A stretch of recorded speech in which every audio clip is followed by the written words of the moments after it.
I have been flying the DJI Neo 2 for about a week, and here is the thing I learned very fast. Specs tell a story on paper, real flying tells the truth.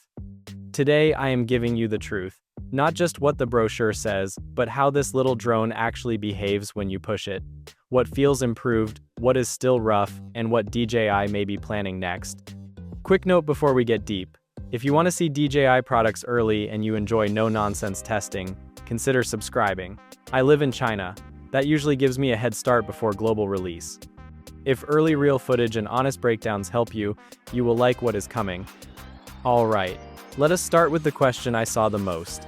Battery compatibility. The original Neo batteries do not power on the Neo 2. They look close, they slide in, but the drone refuses to boot. DJI changed the physical connector, and there is also an internal identification handshake. That is almost certainly for safety and power delivery. The new motors and the dual-axis gimbal need a steadier output. The side effect is very real. If you owned the first Neo and stocked up on batteries, you are starting from zero again. The good news is that these new packs are better behaved. In calm conditions, I kept landing around the 16 to 17 minute mark with a little reserve left. The official number is 19. Like always, real flying sits a little lower. They cool faster on the charger. Thermal spikes are smaller after aggressive climbs. It is not magic, it is simply a more mature pack and smarter power management. Now, control options. A lot of you asked if dedicated DJI remotes and goggles will work or if you are stuck with the phone. Here is the most accurate way to put it. The base drone flies fine over Wi-Fi with a phone. If you want long range and lower latency, DJI has a separate digital link module. When that is attached, the Neo 2 speaks the same language as the dedicated remotes and video goggles. In China, that combo already works. Outside China, feature availability can depend on local firmware and radio approvals. So if you import, some parts may need an update later. Let us talk design, because photos do not explain how this thing feels in the air. The Neo 2 is a little bigger and a little heavier than the first Neo. The weight sits around 151 grams versus roughly 135 on the original. On paper, that sounds like a downgrade. In the sky, it is the opposite. That extra mass gives the drone more authority in wind, transitions feel less twitchy, and the new propellers matter more than I expected. They have a gentler blade profile, so the tone is softer and there is less micro-wobble on fast climbs. Side by side, you can hear and see the difference.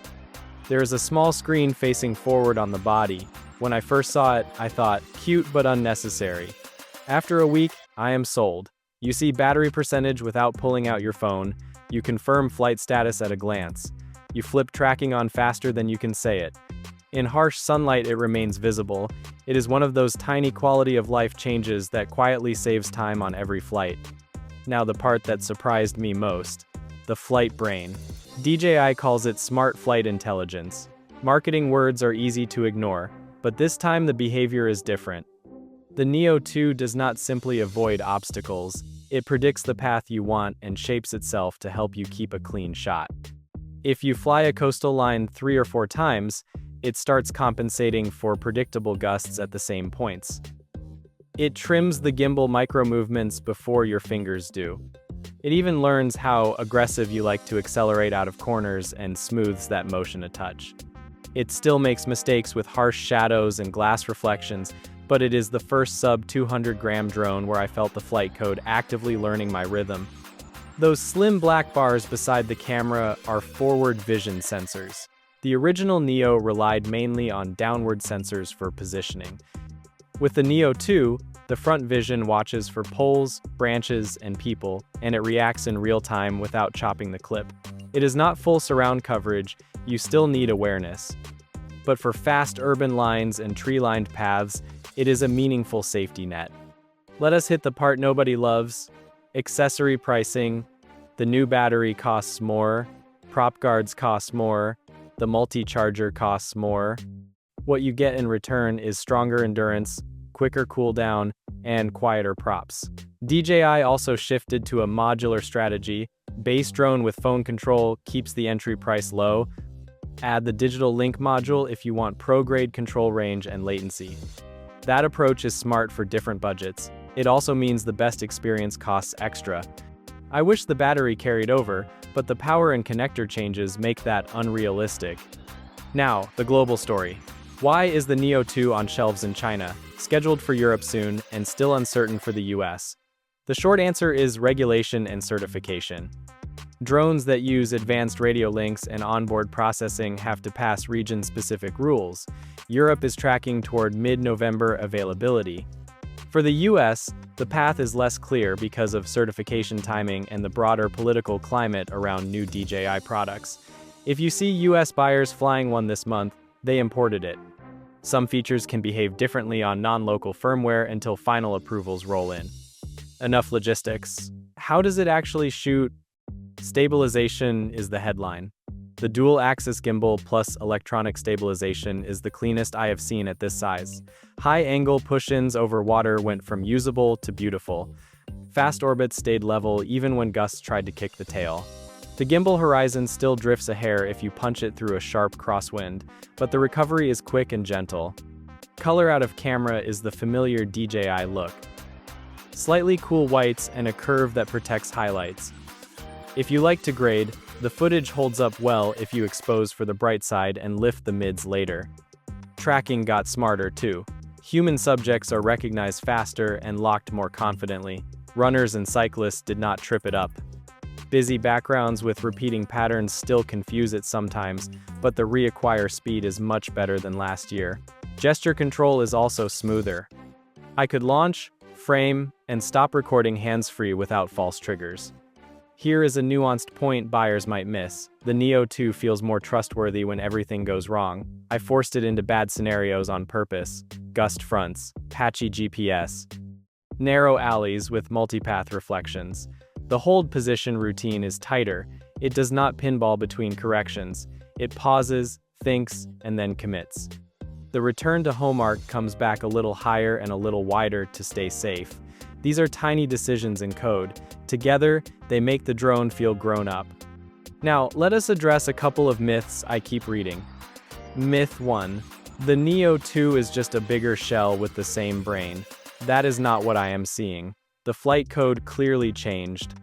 The way it anticipates inputs, the way it filters wind, the way it edges into a stop, all point to a newer control stack. Myth 2. The new battery is only about upselling. I understand the frustration, but the drone does draw harder.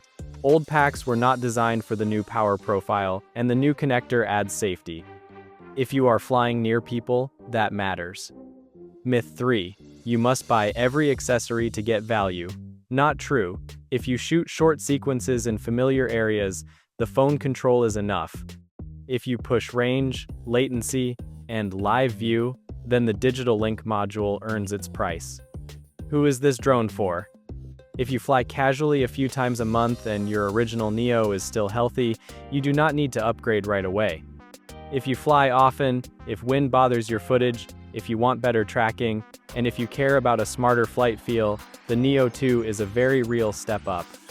For first-time buyers, this is the easiest small drone to recommend right now because it is forgiving without feeling boring. Here is my personal checklist after a week. Launch and lock. Faster. Hover and hold. Rock solid. Gust management. Noticeably better. Prop noise. Lower and softer. Gimbal behavior. Cleaner and quicker to recover. Battery reality. 16 to 17 minutes for me. Learning curve. Short. It feels like it wants you to win. Weak points. Battery carryover is gone. Accessory pricing stings. Forward vision is great, but not full surround, so you still need to fly responsibly. And yes, the global rollout is messy, which makes buying decisions tricky for people outside China. Even with those caveats, I am more excited about this drone than I expected to be. The Neo 2 is not just a small upgrade, it is a signal of where DJI wants compact drones to go. Lighter bodies that act heavier in the wind, smarter code that learns your style, safety features that help you focus on the story instead of the sticks. So, that is my verdict after a week. The DJI Neo 2 is the most confidence-inspiring mini drone I have flown. It is not perfect. It is progress that you can feel in your hands. If you want to see more early testing before global launch, tap subscribe so you do not miss the next round, and drop your questions below. If there is something you want tested the moment the EU or US units ship, I will put it on the list. Case closed, for now.